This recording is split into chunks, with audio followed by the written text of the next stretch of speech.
Hello dear students, हम लोगों ने प्रीवियस टॉपिक में पढ़ा हुआ था कि अगर कोई भी एपी हमें दिया हुआ है तो उसका फर्स्ट टर्म और कॉमन डिफरेंस हम बता सकते हैं। एग्जांपल के लिए जैसे हमें कोई एपी दिया हुआ है -1, -2, -3, ये कोई एपी दिया हुआ है तो हम इसका क्या बता सकते हैं, फर्स्ट टर्म और कॉमन डिफरेंस। ये क्वेश्चन आप कर चुके होंगे, कल बताया गया था आपको। और दूसरा टाइप बताया गया था कि अगर कोई भी हमें एपी लिखना है जिसका फर्स्ट टर्म और कॉमन डिफरेंस हमें दिया हुआ है तो उसको हम राइट कर सकते हैं। ठीक है, a इक्वल टू जैसे 5 दिया हुआ है, d इक्वल टू -2 दिया हुआ है तो हम क्या लिख सकते हैं, एपी राइट कर सकते हैं। जनरल फॉर्म ऑफ एपी पढ़ाया गया था, आपको याद होगा। क्या जनरल फॉर्म था एपी का, a plus D, a plus 2d, a plus 3d, इस तरीके से हमें मिलता है जनरल फॉर्म ऑफ एपी। तो इसमें हम लोग क्या करते थे, सिंपली ए और डी दिया हुआ है तो एपी लिखना है तो ए की वैल्यू हो गया 5। अब क्या करेंगे, डी ऐड करते हुए चले जाएंगे कॉन्जिक्यूटिव टर्म्स में। 5 में -2 ऐड करिए तो कितना आ गया 3, और 3 में -2 ऐड करेंगे तो कितना आ जाएगा आपका 1, 1 में -2 ऐड करेंगे तो कितना आ जाएगा -1। इस तरीके से हमें एपी मिल जाएगा। ठीक है, ये 4 टर्म्स लिखे हुए हैं, स्टार्टिंग के 4 टर्म्स, ऐसे ही आप आगे के भी टर्म्स लिख सकते हैं। तो ये 2 टाइप आपको पढ़ाया गया था कल। अगर एपी दिया है तो हम ए और डी बता सकते हैं, मींस फर्स्ट टर्म और कॉमन डिफरेंस बता सकते हैं। और अगर फर्स्ट टर्म और कॉमन डिफरेंस हमें दिया हो तो हम क्या राइट कर सकते हैं, एपी राइट कर सकते हैं। अब देखिए 5.1 का क्वेश्चन नंबर 4, 5.1 एक्सरसाइज का अब हम क्या सॉल्व करने जा रहे हैं, कौन सा क्वेश्चन, क्वेश्चन नंबर 4। हम लोगों ने कौन कौन सा क्वेश्चन इसमें कंप्लीट कर लिया है, तो क्वेश्चन नंबर 2 और 3 कंप्लीट कर लिया है। आज हम डिस्कस करेंगे क्वेश्चन नंबर 1 और क्वेश्चन नंबर 4। तो पहले 4 देखिए, फिर हम लोग फर्स्ट डिस्कस करेंगे। 4 में हमें दिया हुआ है which of the followings are APs. Book में पढ़िए तो लिखा है which of the followings are APs. हमें चेक करना है कि लिस्ट ऑफ नंबर्स हमें देखिए ढेर सारे दिए हुए हैं, बहुत से क्वेश्चन है, टोटल 15 क्वेश्चन इसमें दिया हुआ है। तो हमें लिस्ट ऑफ नंबर्स दिए हुए हैं और लिस्ट ऑफ नंबर्स को हमें चेक करना है कि इसमें कौन सा लिस्ट ऑफ नंबर है जो एपी में है। तो हमने आपको बताया था, एक चीज याद होगा, अगर कभी हमें लिस्ट ऑफ नंबर चेक करना हुआ, A1, A2, A3, A4 and so on, इस टाइप का कोई लिस्ट ऑफ नंबर हमें दिया हुआ है, इसको चेक करना हुआ एपी में है या नहीं, तो हमने आपको बताया था कि आप second term minus first term निकाल लीजिए। ठीक है, इसकी वैल्यू निकालिए, फिर third term minus second term की वैल्यू निकालिए। अगर A4 तक 4 टर्म तक दिया हुआ है तो A4 माइनस A3 भी निकाल लीजिए। अब आगे का कोई टर्म लिखा नहीं तो बस इतना आप निकाल लीजिए, A2 माइनस A1 निकालिए, A3 माइनस A2 और A4 माइनस A3। अब इन तीनों को कंपेयर करिए, अगर तीनों की वैल्यू क्या आ गया, इक्वल, तीनों की वैल्यू क्या आ गया, इक्वल आ गया, तो हम कहेंगे कि गिवन लिस्ट ऑफ नंबर किसमें है, एपी में, अदरवाइज एपी में नहीं होगा। ठीक है, अगर इसमें से कोई भी नॉट इक्वल हो गया तो हम कहेंगे कि given list of number does not form an AP. तो हमें यही चेक करना है क्वेश्चन नंबर 4 में, which of the followings are AP. समझ गए होंगे क्या करना है आपको, लिस्ट ऑफ नंबर्स दिया हुआ है हमें, if they form an AP, अगर एपी बना रहे हैं वो, find the common difference D and right 3 more terms. ठीक है, अगर एपी बना रहे हैं लिस्ट ऑफ नंबर्स तो हमें क्या करना है, डी की वैल्यू बताना है। यही जो डिफरेंस आता है किसी भी 2 कॉन्जिक्यूटिव टर्म्स का, जो हमें डिफरेंस मिलता है उसी को हम क्या बोलते हैं, कॉमन डिफरेंस। तो कॉमन डिफरेंस हमें मिल जाएगा और हमें इसके आगे के 3 मोर टर्म्स भी लिखने हैं। इसमें देखिए फिफ्थ वाला, इसमें फिफ्थ वाला क्वेश्चन देखिए, और 1, 2, 3, 4 ये आपके लिए होमवर्क है, इसको आप कंप्लीट कर लीजिएगा। गिवन लिस्ट ऑफ नंबर कितना है हमारा, फिफ्थ में गिवन लिस्ट ऑफ नंबर ये है। फर्स्ट टर्म देखिए तो 3 है, सेकंड टर्म कितना है 3 plus square root 2, and third term आपका कितना है 3 प्लस 2 स्क्वायर रूट 2। जितने टर्म्स इसमें लिखे हुए हैं उतने टर्म्स आपको लिखना है, 3 प्लस 2 रूट, नहीं 3 रूट 2। ठीक है, comma dot dot dot and so on. ठीक, इसको हमें चेक करना है कि ये एपी में है या नहीं। तो हम क्या क्या निकालेंगे, देखिए यहाँ पे हमने भी आपको बताया हम लोग फाइंड करेंगे a2 minus a1, second term minus first term करेंगे। तो देखिए कितना आ गया 3 प्लस स्क्वायर रूट 2 माइनस 3 से 3 कैंसिल हो गया, कितना वैल्यू मिल गया हमें स्क्वायर रूट 2 हो गया। अब a3 माइनस a2 निकाल लेंगे, third term minus second term. a3 की वैल्यू देखिए कितना है 3 प्लस 2 रूट 2, 3 प्लस 2 रूट 2, इसमें से माइनस कर देंगे 3 प्लस रूट 2, माइनस करने पे कितना मिल जाएगा हमें वैल्यू -3, और ये +3 कैंसिल हो जाएगा। यहाँ माइनस रूट 2 हो गया, 2 रूट 2 में माइनस रूट 2 हुआ, कितना आ जाएगा रूट 2, ठीक है। यहाँ माइनस से इनसाइड मल्टीप्लाई हो जाएगा। अब ऐसे ही आप निकाल लीजिए a4 minus a3, a2 minus a1 निकाल लिया, a3 माइनस a2 निकाल लिया। अब क्या निकाल लेंगे a4 माइनस a3। a4 की वैल्यू कितना है 3 प्लस 3 रूट 2, इसमें से माइनस हो जाएगा 3 प्लस 2 रूट 2, माइनस करेंगे तो 3 से 3 हो गया कैंसिल, और यहाँ माइनस से मल्टीप्लाई हुआ -2 रूट 2 हो गया। 3 रूट 2 में -2 रूट 2 करेंगे तो आंसर कितना मिल गया हमें रूट 2। हम देख रहे हैं कि ये जो अब आगे के टर्म्स हमें दिए हुए नहीं है, तो हम आगे अब कैलकुलेट नहीं करेंगे। हम यहाँ पे अब देख रहे हैं कि a2 minus a1 equal to क्या मिल गया a3 minus a2 equal to क्या मिल गया a4 माइनस a3। ये डिफरेंस जो हम निकाले ये सभी क्या मिल गए हमें इक्वल, और किसके इक्वल मिला स्क्वायर रूट 2 के इक्वल मिला। यही जो डिफरेंस है इसी को हम लोग क्या बोलेंगे कॉमन डिफरेंस D, ठीक है। यही हमारा क्या हो गया common difference D।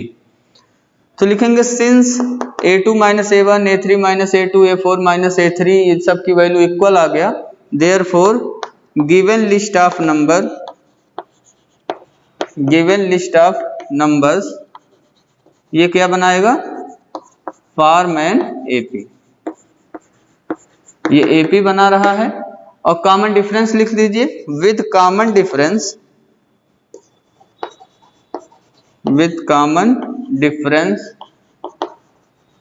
D equal to कितना हो गया स्क्वायर रूट 2। तो स्टार्टिंग में हमें यही चेक करना था कि जो लिस्ट ऑफ नंबर्स दिए हुए हमें वो AP बना रहे हैं कि नहीं। तो यहाँ हमने देखा कि ये given list of numbers AP बना रहे हैं। फिर हमसे कहा गया था if they form AP then write common difference, हमने कॉमन डिफरेंस लिख दिया। यहाँ पे जो डिफरेंस आ रहा था सेम वही हो गया आपका कॉमन डिफरेंस। D की वैल्यू आ गया रूट 2। फिर आपसे कहा जा रहा है कि राइट 3 मोर टर्म्स। क्या कहा जा रहा है लास्ट वाली लाइन में देखिए, अगर AP बन रहा है तो आपको क्या करना है find common difference and right 3 more terms. अब इसके आगे के 3 टर्म्स और लिखने हमें। अब देखिए इसमें कितने टर्म्स तक हमें दिया गया था A1 मतलब फर्स्ट टर्म है, A2 second term, A3 third term, A4 fourth term, ठीक है। फोर्थ टर्म तक हमें दिया हुआ है। तो अब हम लिखने जा रहे हैं नेक्स्ट 3 टर्म्स। कौन कौन से हो गए A4 तक हमें दिया हुआ, तो हमें क्या क्या लिखना है A5 लिखना है, A6 लिखना है, और क्या लिखना है A7। A5, A6 और A7 की वैल्यू लिखना है। A5 क्या हो जाएगा A प्लस कितना D हो जाएगा 4D। आपको बताया गया फार्मूला है ना। जनरल फॉर्म याद करिए। तो जनरल फॉर्म में आपको क्या पढ़ाया गया first term A, second term A plus D, third term क्या होता है A plus 2D, fourth term क्या होगा A प्लस 3D, तो फिफ्थ टर्म क्या होगा A प्लस 5 में 1 कम 4D, है ना। तो A5 क्या हो गया A प्लस 4D, और A6 क्या हो जाएगा A प्लस D में 1 कम हो जाएगा 6 से 5D। A7 क्या हो गया A प्लस 6D, ठीक है। जनरल फॉर्म जब पढ़ाया जा रहा था तो वहां आपको बताया गया था ये सब।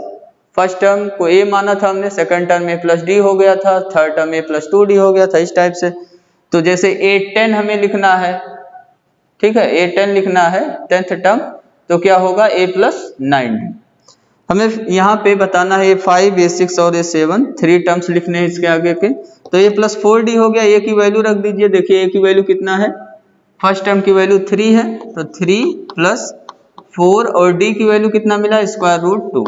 तो आपका आ गया 3 प्लस 4 स्क्वायर रूट 2, और A प्लस 5D कितना हो गया 3 प्लस 5 स्क्वायर रूट 2 और ये आपका हो गया A7 3 प्लस 6 स्क्वायर रूट 2। ये आपका हो गया आंसर। ठीक है, तो आंसर में क्या क्या लिखेंगे आप? आंसर में लिखेंगे पहला आंसर तो हो गया S दे फॉर्म AP और दूसरा आंसर क्या हो गया कॉमन डिफरेंस का आंसर D इक्वल टू कितना मिल गया हमें स्क्वायर रूट 2। फिर ये आपका आंसर हो गया 3 मोर टर्म्स वाला। तो इतना चीज हमें बताना था अगर AP बन रहा है तब। अगर AP नहीं बन रहा है तो हम सीधे लिख देंगे कि given list of number AP form नहीं कर रहा है, उसके आगे हम कुछ कैलकुलेट नहीं करेंगे, हमें कॉमन डिफरेंस नहीं मिलेगा और ना ही हमें नेक्स्ट टर्म ही लिखना पड़ेगा। ठीक है, अब ये देखिए 4 का 5th वाला कंप्लीट हो गया और इसके रिमेनिंग प्रॉब्लम्स आप करिएगा। अब देखिए क्वेश्चन नंबर 11 में हमें गिवन है list of number, given list of numbers कौन कौन से हैं? a square, a cube, a power 4 and so on. ये हमें लिस्ट ऑफ नंबर दिया हुआ है, इसको हमें चेक करना है कि ये AP में है या नहीं। तो हम क्या करेंगे A2 माइनस A1 निकालेंगे, वही वर्क करेंगे जैसे पिछला क्वेश्चन किया था। Second term minus first term निकालिए। यहाँ देखिए कितने टर्म्स हमें दिए हुए हैं 1 2 3 4, टोटल 4 टर्म तक दिया हुआ है हमें। Second term minus first term करिए, सेकंड टर्म की वैल्यू देखिए a स्क्वायर है माइनस फर्स्ट टर्म की वैल्यू कितना है a स्क्वायर माइनस a आ गया। इसको सिंप्लीफाई करेंगे तो बस a हम कॉमन करा सकते हैं, यहाँ पे a माइनस 1 हो गया ब्रैकेट में। ऐसे a3 माइनस a2 निकालिए, a3 माइनस a2 निकालेंगे तो third term minus second term, third term आपका है a cube minus second term है a स्क्वायर। यहाँ a स्क्वायर कॉमन करा लेंगे दोनों में तो क्या बच गया आपका a माइनस 1। ठीक है, अब अगर इन दोनों को कंपेयर करिए आप a2 minus a1, a4 minus a3 निकालने की जरूरत अब नहीं है। क्यों नहीं है? क्योंकि इन्हीं दोनों को कंपेयर करने पे हमें मिल गया कि ये दोनों इक्वल नहीं है, तो इसलिए आगे आपको डिफरेंस निकालने की जरूरत नहीं। a2 माइनस a1 की वैल्यू हम देख रहे हैं a in bracket a minus 1 आ गया और a3 माइनस a2 की वैल्यू हम देख रहे हैं a square in bracket a minus 1 आ गया। क्या ये दोनों इक्वल है? तो हम देख रहे हैं ये दोनों चीजें इक्वल नहीं है, तो लिख दीजिए since a2 minus a1 does not equal to a3 minus a2, therefore given list of number, given list of numbers does not form an AP। ये AP नहीं बना रहा। ठीक है, जब AP नहीं बना रहा तो हमें कॉमन डिफरेंस नहीं मिलेगा और कॉमन डिफरेंस नहीं मिलेगा तो आगे का टर्म भी हम नहीं लिखेंगे। अब नेक्स्ट प्रॉब्लम देखिए, ये आपका 11 कंप्लीट हो गया, इसमें अब कुछ नहीं करना था क्योंकि हमें AP मिला ही नहीं। अगर AP मिलता तो कॉमन डिफरेंस और नेक्स्ट 3 टर्म्स हम राइट करते। इसके बाद क्वेश्चन नंबर इसका 12 देखिए। 12 में हमें गिवन है लिस्ट ऑफ नंबर,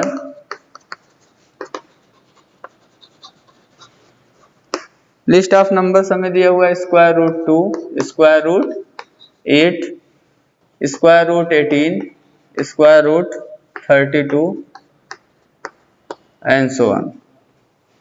इसको हमें चेक करना है कि ये AP बना रहा है या नहीं। तो इसको आप सिंप्लीफाई कर लीजिए। इसको हम कैसे लिख सकते हैं? रूट 2 तो सिंपलेस्ट फॉर्म में है, रूट 2 ही रहेगा। रूट 8 को सिंपलेस्ट फॉर्म में बनाइए तो 8 का देखिए जब हम रूट निकालेंगे तो यहाँ एक पेयर बन जाएगा 2 का, 2 यहाँ रूट से बाहर हो गया तो आपका आ गया रूट a कितना आ गया 2 स्क्वायर रूट 2। जिसका पेयर नहीं बना वो स्क्वायर रूट के अंदर रहेगा। दूसरा टर्म हो गया 18 का, ऐसे देखिए 18 का कितना बनेगा 9, 3 का पेयर बन गया। ठीक है, तो यहाँ 3 बाहर आ गया रूट के और यहाँ 2 का पेयर नहीं बना तो रूट के अंदर कितना रहेगा 2। ऐसे 32 का बनाइए तो 32 का 2 से डिवाइड करेंगे, फर्दर 2 से डिवाइड हुआ तो 2 का देखिए 2 पेयर यहाँ पे बना तो 2 इंटू 2 कितना बाहर हो गया रूट के बाहर 4 और स्क्वायर रूट में कितना बचा 2। And so on. ये हमने इसको सिंप्लीफाई कर लिया। ऐसे ही 13 वाला प्रॉब्लम भी है, उसको सिंप्लीफाई कर लेंगे हम पहले, जितना सिंपल हो रहा है। अब हम क्या निकालने जा रहे हैं, a2 minus a1, second term minus first term, तो 2√2 माइनस √2, ये आपका कितना आ गया, √2। ठीक, a3 माइनस a2 निकाल लीजिए। a3 माइनस a2 निकालेंगे तो ये आपका आ गया 3√2 minus 2√2, third term minus second term equal to √2। ऐसे आप निकाल लीजिए a4 minus a3, a4 minus a3 निकालेंगे तो 4√2 माइनस 3√2, आंसर कितना आ गया आपका, √2। अब इसके आगे हमें टर्म दिया नहीं हुआ है तो इसके आगे हम डिफरेंस अब नहीं निकालेंगे। अब इतने में कंपेयर कर लीजिए, देखिए हमें सेम डिफरेंस मिल रहा है, और यही जो सेम डिफरेंस मिल रहा है इसी को हम बोलेंगे कॉमन डिफरेंस। तो यहाँ हमने ऑब्जर्व क्या किया उसको लिखिए, सिंस हमने ऑब्जर्व किया a2 minus a1 equal to हो गया a3 minus a2 equal to a4 minus a3, और सब किसके इक्वल हो गया, √2 के इक्वल। देयरफॉर ये जो गिवन लिस्ट ऑफ नंबर है, गिवन लिस्ट ऑफ नंबर्स, ये क्या फॉर्म कर रहा है, फॉर्म एन एपी, और इसका कॉमन डिफरेंस हमें कितना मिल गया, विथ कॉमन डिफरेंस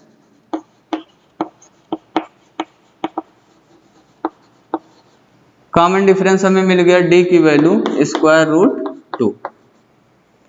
अब हमें नेक्स्ट 3 टर्म्स लिखना है, तो नेक्स्ट 3 टर्म्स लिख लीजिए। नेक्स्ट 3 टर्म्स,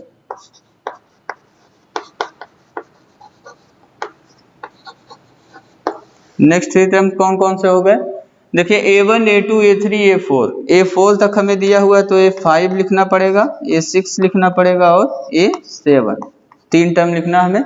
a5 का मतलब कितना हो गया, a प्लस 4d, और a6 कितना हो गया आपका, a प्लस 5d। ऐसे a7 कितना हो गया, a प्लस 6d।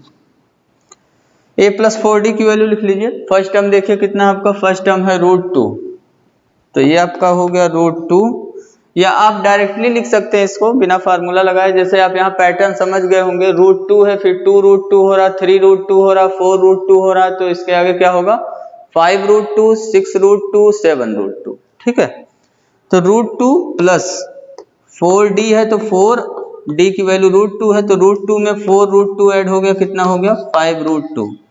ऐसे यहाँ पे आपका क्या आएगा, 6√2, और इसमें कितना आएगा, 7√2। ठीक है, पैटर्न से भी आप डायरेक्ट लिख सकते हो, 4√2 के बाद 5√2, फिर 6√2, फिर 7√2। ये हो गया आपका आंसर। तो 5.1 का जो क्वेश्चन नंबर 4 था इस तरीके से कंप्लीट हो गया। जो आपका जो छोटा हुआ है क्वेश्चंस, उसको आप कंप्लीट कर लीजिएगा होमवर्क में। ठीक है, अब इसके बाद देखिए question number first. Question number first कराने के बाद ये आपका एक्सरसाइज कंप्लीट हो जाएगा 5.1, और जो एग्जांपल्स आपको दिए हुए हैं एग्जांपल 1 और 2 ये आप कंप्लीट कर लीजिएगा।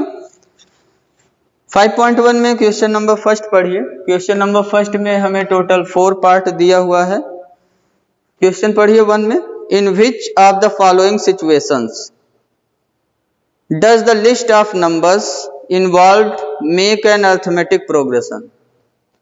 ये जो यहाँ से पढ़ने के बाद आप देख रहे हैं वर्ड प्रॉब्लम्स हमें दिए हुए हैं, यहाँ से पढ़ने के बाद हमें लिस्ट ऑफ नंबर्स मिलेगा, और हमें चेक करना है कि वो list of numbers arithmetic progression बना रहे हैं कि नहीं। ठीक है, एंड व्हाई, अगर बना रहे हैं तो क्यों बना रहे हैं, नहीं बना रहे तो क्यों नहीं बना रहे, उसका रीजन हमें लिखना है। जैसे इसमें फर्स्ट वाला प्रॉब्लम जो है, फर्स्ट वाला लिखा हुआ है the taxi fare. Taxi fare के बारे में आपको बताया जा रहा, after each kilometer when the fare is ₹15 for the first kilometer and ₹8 for each additional kilometer। कहा जा रहा है कि टैक्सी का फेयर जो है वो after each kilometre when the fare is रुपया कितना है, फर्स्ट किलोमीटर के लिए 15 रुपया लग रहा है, और फॉर ईच एडिशनल किलोमीटर के लिए अब 1 किलोमीटर और जाना है तो 8 रुपया एक्स्ट्रा लगेगा। ठीक है, 8 रुपया एडिशनल चार्ज लग रहा है। तो तो अगर हमें लिखना है लिस्ट ऑफ नंबर्स तो क्या मिलेगा यहाँ? List of numbers, list of numbers, यहाँ नंबर्स का मतलब क्या मिलेगा हमें? Taxi fare. ठीक है, पहले किलोमीटर का क्या मिला? 15 रुपीज। टैक्सी फेयर हम किस में लिख रहे हैं? रुपीज। तो फर्स्ट किलोमीटर का 15 रुपीज हुआ। एडिशनल किलोमीटर में क्या हो रहा है? 8 रुपया एडिशनल चार्ज लग रहा है। तो 8 अगर 2 किलोमीटर, ये तो फर्स्ट किलोमीटर हुआ, 1 किलोमीटर जाना 15 रुपया। अगर 2 किलोमीटर जाना है, 2 किलोमीटर का कितना हो जाएगा? 15 में 8 ऐड कर लेंगे, कितना हो गया? 23। 8 रुपया एडिशनल चार्ज लग रहा है पर किलोमीटर का। अगर आपको 3 किलोमीटर जाना होता तो 23 में फिर 8 ऐड कर लेंगे, हमें कितना मिल गया? ये 31। तो इस तरीके से हमें लिस्ट ऑफ नंबर मिल रहा है। अब ये लिस्ट ऑफ नंबर हमें देखना है एपी फॉर्म कर रहा कि नहीं। तो इसके लिए हम लोग क्या करेंगे? A2 - A1 निकालेंगे। A2 - A1 निकालिए, 23 - 15 हो गया इक्वल टू 8। हम देख रहे हैं 8 ऐड करना पड़ रहा हमें। 8 एक फिक्स नंबर है, वही ऐड करेंगे ईच टर्म में, तो हमें उसका सक्सेसिव टर्म मिल जाएगा। A3 - A2 निकालिए, तो A3 - A2 निकालेंगे, 31 - 23, ये भी कितना आ गया आपका? 8। तो हम देख रहे हैं कि A3 - A2 और A2 - A1 दोनों की वैल्यू क्या हो गया? Equal. Therefore given list of number, ये जो लिस्ट ऑफ नंबर है टैक्सी फेयर का in rupees kilometre, different kilometres के, गिवन लिस्ट ऑफ नंबर्स, ये क्या बना रहा है? AP, form and AP. ठीक है, यही मैं बताना था। एपी बना रहा कि नहीं, और बना रहा है तो क्यों बना रहा है? ये दोनों इक्वल आ गया, इस वजह से ये क्या बना रहा है? लिस्ट ऑफ नंबर्स एपी बना रहा है। ठीक, ऐसे ही क्वेश्चन नंबर इसका जो थर्ड वाला पार्ट है वो भी आप कर लीजिएगा। फर्स्ट का थर्ड, फर्स्ट के थर्ड में आपको क्या दिया हुआ है? The cost of digging a well after every metre of digging when it cost रुपया 150 for the first metre. First metre के डिगिंग का कितना रुपया लग रहा है? 150। तो लिस्ट ऑफ नंबर्स जब आप बनाएंगे तो पहला हो गया 150 एंड राइजेस बाय 50 रुपया फॉर ईच सब्सिक्वेंट मीटर, और सब्सिक्वेंट मीटर जो डिगिंग का चार्ज है वो कितना रुपया है? 50 रुपया। तो फर्स्ट मीटर का 150 रुपया है, इसके बाद 50 रुपया ऐड करते हुए चले जाएंगे। 2 मीटर अगर हमें डिगिंग कराना है वेल, तो क्या करना पड़ेगा? कितना चार्ज देना पड़ेगा उसको? फर्स्ट मीटर का 150 और सेकंड 2 मीटर का निकालना है तो 50 रुपया उसमें ऐड हो जाएगा, 200 हो गया। ठीक है, और 3 मीटर का निकालना है तो 200 में 50 और ऐड कर देंगे। तो इस तरीके से आपको लिस्ट ऑफ नंबर मिल जाएगा। ये भी क्या फॉर्म कर रहा है? एपी। और इसमें कॉमन डिफरेंस हम देख रहे हैं कितने का मिल रहा है? 50 का, मीन्स 50 ऐड हो रहा है। अब इसका सेकंड वाला पार्ट देखिए, फर्स्ट का सेकंड लिखा हुआ the amount of air present in a cylinder. Amount of air present in a cylinder, cylinder है कोई, उसमें कितना अमाउंट प्रेजेंट होगा एयर का? तो किसी सिलेंडर में अमाउंट ऑफ एयर प्रेजेंट होगा उसके वॉल्यूम के इक्वल। तो वॉल्यूम ऑफ सिलेंडर के इक्वल उसमें अभी एयर है प्रेजेंट टाइम पे।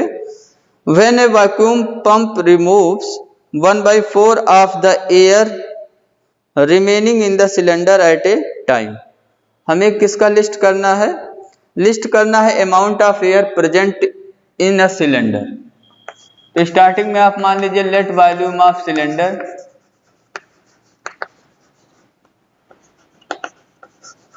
इनिशियली, इसको हमने कितना मान लिया? V unit cube. स्टार्टिंग में इनिशियल में V यूनिट क्यूब वॉल्यूम है सिलेंडर का। ठीक है, तो इतना एयर प्रेजेंट होगा स्टार्टिंग में। हमें लिखना क्या है? Amount of air present. Therefore amount of air present, amount of air present हमें लिखना है in a cylinder when a vacuum pump removes 1/4 of air remaining in the cylinder at a time. यही हमें लिखना है। Air present in a cylinder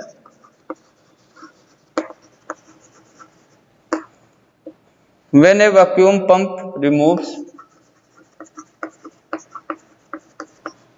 when a vacuum pump removes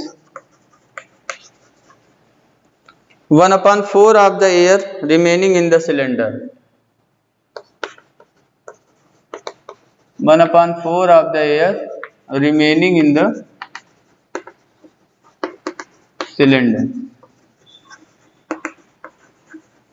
at a time। तो ये list of number हमें कौन सा मिलेगा? स्टार्टिंग में देखिए तो स्टार्टिंग में V वॉल्यूम है, तो पहला क्या मिल गया? V। फिर दूसरे में देखिए क्या कर रहे हैं, 1/4 ऑफ एयर रिमूव हो जा रहा है, 1/4 एयर क्या हो जा रहा है? रिमूव हो जा रहा है। तो हमें रिमूव करने के बाद जो एयर प्रेजेंट है सिलेंडर में उसको राइट करना है। ठीक है, कितना अमाउंट ऑफ एयर प्रेजेंट मिला after removing 1/4 of air remaining in the cylinder. तो V वॉल्यूम है, तो अब दूसरा टर्म क्या हो जाएगा? V वॉल्यूम में से कितना माइनस करेंगे, कितना रिमूव हो गया वॉल्यूम? वॉल्यूम V का 1/4 मतलब V/4, ये माइनस हो गया। तो हमें सेकंड टर्म क्या मिला? V वॉल्यूम प्रेजेंट था स्टार्टिंग में, उसमें से 1/4 इसका रिमूव हो गया, तो V माइनस V/4 मिला। इसको कैलकुलेट कर लीजिए LCM लेकर के। LCM हो गया 4, तो 4V minus V equal to कितना आ गया? ये 3V/4। अब थर्ड टर्म लिखना है, तो अब एयर देख रहे हैं कितना अमाउंट ऑफ एयर प्रेजेंट है? 3V/4। तो अब 3V/4 में से कितना माइनस हो जाएगा? 3V/4 का 1/4, ठीक है, 1/4 ऑफ एयर रिमूव हो रहा है, तो 3V/4 अब प्रेजेंट एयर है। अब इसका कितना रिमूव हो गया? 1/4 ऑफ 3V/4, ये रिमूव हो गया। तो बचेगा कितना? 3V/4 माइनस 3V/4 का 1/4। इसको कैलकुलेट कर लीजिए, तो यहाँ LCM हो गया आपका 16, ये 4 मल्टीप्लाई का डिनोमिनेटर में 16 हो गया, तो 16 LCM हो गया। फर्स्ट टर्म के न्यूमरेटर में 4 से मल्टीप्लाई होगा, 12V हो गया, और यहाँ 16 है डिनोमिनेटर में, न्यूमरेटर आपका हो गया 3V। 12V में 3V माइनस करिए तो कितना आ गया आपका? 9V, 9V/16 हो गया ये, एंड सो ऑन। इसी तरीके से हमें टर्म्स मिलते रहेंगे। अब हम इसको अब हमें चेक करना है कि ये जो लिस्ट ऑफ नंबर मिला ये AP में है या नहीं। तो हमने देखा कि लिस्ट ऑफ नंबर हमें क्या मिला? पहला V है पहला टर्म, दूसरा टर्म 3V/4 है, तीसरा टर्म है 9V/16। ऐसे हमें और भी नंबर्स मिल जाएंगे। ठीक है, अब A2 माइनस A1 निकाल लीजिए, second term minus first term, तो 3V/4 माइनस V, इसको कैलकुलेट करेंगे तो आपका आ जाएगा 3V माइनस 4V/4, LCM 4 हो गया। ठीक है, तो हमें मिल गया माइनस V/4। और A3 माइनस A2 निकालिए, थर्ड टर्म है हमारा 9V/16 माइनस सेकंड टर्म है 3V/4, LCM हो गया 16, 9V हो गया, 4 से यहाँ मल्टीप्लाई हो गया, माइनस 12V हो गया, तो 9V माइनस 12V करेंगे कितना हो गया? Minus 3V/16। हम देख रहे हैं ये दोनों इक्वल नहीं है, तो since A2 minus A1 does not equal to A3 minus A2, therefore given list of number AP बनाया या नहीं? नहीं बनाया, does not form an AP। इसका ऐसे फोर्थ वाला पार्ट आपका है, कर उसको कंप्लीट कर लीजिएगा। थर्ड और फोर्थ आप कर लीजिएगा कंप्लीट। उसमें अमाउंट ऑफ मनी दिया हुआ है in the account every year when 10,000 is deposited at compound interest at 8% per annum. ठीक है, तो हम फार्मूला लगा लेंगे। कंपाउंड इंटरेस्ट का फार्मूला वाला जानते ही हैं, A इक्वल टू क्या होता है? P1 + R/100 power n। तो प्रिंसिपल हमें दिया हुआ है 10,000 और रेट हमें दिया हुआ है 8% का रेट है। तो पहले ईयर के लिए n की वैल्यू 1 ले लेंगे, सेकंड ईयर का लिखेंगे तो n की वैल्यू 2 रख देंगे, थर्ड ईयर का लिखेंगे n की वैल्यू 3 रख देंगे। तो हम देखेंगे कि ये जो लिस्ट ऑफ नंबर मिलेगा हमें वो भी एपी फॉर्म नहीं करेगा। तो इस तरीके से 5.1 एक्सरसाइज आपका हो गया complete. Thank you, have a nice day.